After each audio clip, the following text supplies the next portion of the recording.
Jeshi la Polisi Kanda Maalum ya Dar es Salaam linaendelea kupeleleza kwa uzito mkubwa tukio la mauaji ya mtu aliyetambulika kwa jina la James Rogers Temba.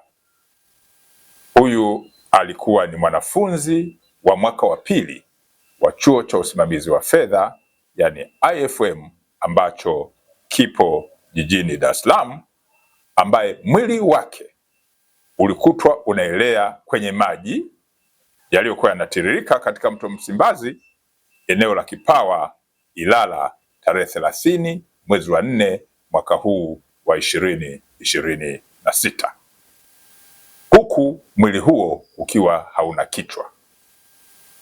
Polisi Dar es Salaam imewakamata watuhumiwa 4 ambao wanahojiwa kwa kina kuhusiana na tukio ambalo linachunguzwa.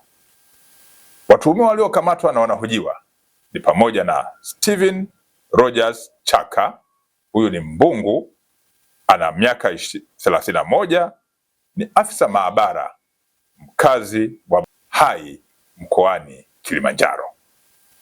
Amekamatwa pia mwanamke mmoja ambaye ametambulika kwa jina la Anna Frank Lema maarufu kama Happiness. Huyu ni Mchaga mwenye umri wa miaka 30, lakini ni mkazi wa eneo la Tabata Chang'ombe. Amekamatwa pia mtu aliyefahamika kwa jina la Twalibu Hamisi maarufu kama Mputo mwenye umri wa miaka 23, mkazi wa Kigogo Kati Kinondoni jijini Dar es Salaam.